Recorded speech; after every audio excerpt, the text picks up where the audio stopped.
जय श्री राधा रानी सरकार की, जय श्री कृष्ण भगवान की, जय पाप मोचनी एकादशी व्रत की।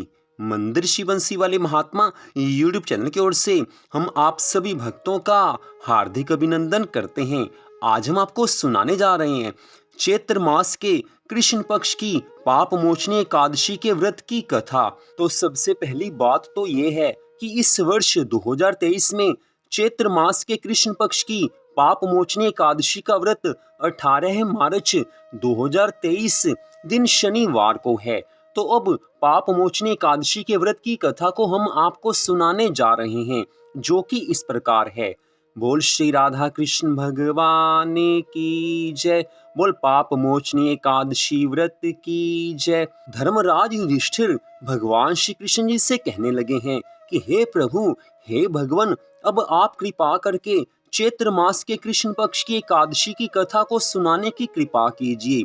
चैत्र मास के कृष्ण पक्ष की एकादशी का क्या नाम है, सब कुछ बताने की कृपा कीजिए। भगवान श्री कृष्ण जी कहने लगे हैं कि हे राजेंद्र सुनो, मैं इस विषय में एक पाप नाशक कथा सुनाऊंगा, जिसे चक्रवर्ती नरेश मानधाता के पूछने पर महर्षि लोमश ने कहा था।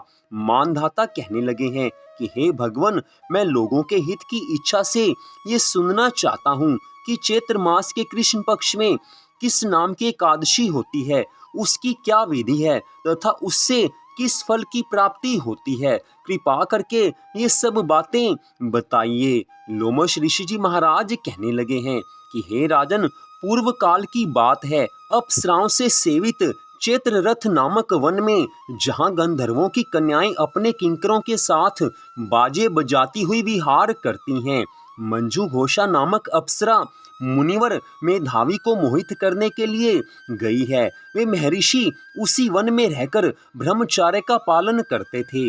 मंजू घोषा मुनि के भय से आश्रम से एक कोस दूर ही ठहर गई और सुंदर ढंग से वीणा बजाती हुई मधुर गीत गाने लगी हैं। मुनि श्रेष्ठ मेधावी घूमते हुए उधर जा निकले और उस सुंदरी अप्सरा को इस प्रकार गान करते देख सेना सहित कामदेव से पराजित होकर बरबस ही मोह के वशीभूत हो गए। मुनि की ऐसी अवस्था देख मंजू घोषा उनके समीप आई और वीणा नीचे रखकर उनका आलिंगन करने लगी है। मेधावी भी उसके साथ रमन करने लगे। कामवश रमन करते हुए उन्हें रात और दिन का भी भान नहीं रहा। इस प्रकार मुनि जन उचित सदाचार का लोप करके अप्सरा के साथ रमन करते हुए उन्हें बहुत दिन व्यतीत हो गए। मंजू घोषा देवलोक में जाने को तैयार हुई। जाते समय उसने मुनि श्रेष्ठ मेधावी से कहा कि हे ब्राह्मण, अब मुझे अपने देश जाने की आज्ञा दीजिए। मेधावी कहने लगे हैं कि हे देवी, जब तक सुबह की संध्या ना हो जाए तब तक मेरे ही पास से ठहरो। अप्सरा ने कहा है कि हे विप्रवर, अब तक ना जाने कितनी संध्या चली गई, मुझ पर कृपा करके बीते हुए समय का विचार तो कीजिए। इतनी कथा सुनाकर लोमश ऋषि जी महाराज कहने लगे हैं कि हे राजन, अप्सरा की बात सुनकर मेधावी के नेत्र आश्चर्य से चकित हो उठे। उस समय उन्होंने बीते हुए समय का हिसाब लगाया तो मालूम हुआ कि उसके साथ रहते 57 वर्ष हो गए। उसे अपनी तपस्या का विनाश करने वाली जानकर मुनि को उस पर बड़ा क्रोध हुआ है। उन्होंने शाप देते हुए कहा कि हे पापिनी, तू पिशाची हो जा। मुनि के शाप से दग्ध होकर वह विनय से नतमस्तक होकर कहने लगी हैं कि हे विप्रवर, मेरे शाप का उद्धार कीजिए। 7 वाक्य बोलने या 7 पद साथ साथ चलने मात्र से ही सत्पुरुषों के साथ मैत्री हो जाती है। हे ब्राह्मण, मैंने तो आपके साथ अनेक वर्ष व्यतीत किए हैं, अतः हे स्वामिन, मुझ पर कृपा कीजिए। मुनि कहने लगे हैं कि हे भद्रे, मेरी बात सुनो, ये शाप से उद्धार करने वाली है। क्या करूं, तुमने मेरी बहुत बड़ी तपस्या नष्ट कर डाली है। चैत्र मास के कृष्ण पक्ष में जो शुभ एकादशी आती है उसका नाम है पाप मोचनी एकादशी। वह सब पापों का नाश करने वाली है।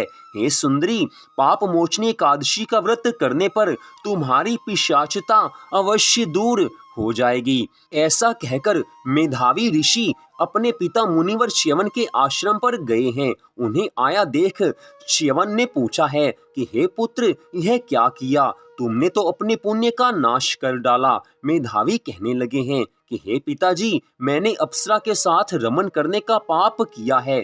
कोई ऐसा प्रायश्चित बताइए कि जिससे पाप का नाश हो जाए। महर्षि च्यवन कहने लगे हैं कि हे पुत्र, चैत्र मास के कृष्ण पक्ष में जो पाप मोचनी एकादशी का व्रत होता है, उसका व्रत करने पर पाप राशि का विनाश हो जाएगा। पिता का यह कथन सुनकर मेधावी ने उस व्रत का अनुष्ठान किया। पूरी श्रद्धा भावना से पाप मोचनी एकादशी का व्रत किया।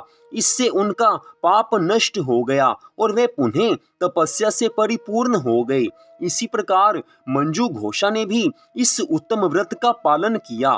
पाप मोचनी एकादशी का व्रत करने के कारण वह पिशाच योनि से मुक्त हो गई और दिव्य रूप धारिणी श्रेष्ठ अप्सरा होकर स्वर्ग लोक में चली गई। हे राजन, जो श्रेष्ठ मनुष्य पाप मोचनी एकादशी का व्रत करते हैं, उनका सारा पाप नष्ट हो जाता है। इस कथा को पढ़ने और सुनने मात्र से सहस्त्र गौदान का पुण्य फल मिल जाता है। ब्रह्म हत्या, स्वर्ण की चोरी, सुरापान और गुरु पत्नी गमन करने वाले महापातकी भी इस व्रत के करने से पाप मुक्त हो जाते हैं। यह व्रत बहुत ही पुण्यमय कहलाता है।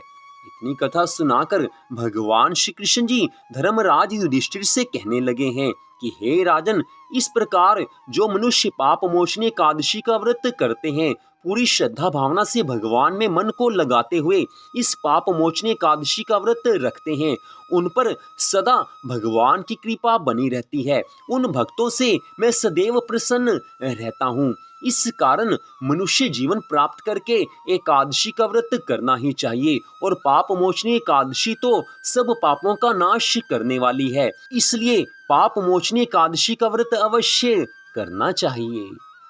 तो इस प्रकार भगवान श्री कृष्ण जी ने धर्मराज युधिष्ठिर को पाप मोचनी एकादशी के व्रत की कथा को सुनाया है। तो मंदिर बंसी वाले महात्मा यूट्यूब चैनल की ओर से आज की इस कथा को सुनने के लिए आप सबका हार्दिक धन्यवाद। भगवान श्री राधा कृष्ण जी की पाप मोचनी एकादशी व्रत की अनंत कृपा सदा आप सब पर, आपके परिवार पर बनी रहे। इसी मंगल कामना के साथ जय श्री राधा रानी सरकार की, जय श्री कृष्ण भगवान की, जय पाप मोचनी एकादशी व्रत की। जय जय श्री राधे, जय जय श्री राधे, जय जय श्री राधे श्याम।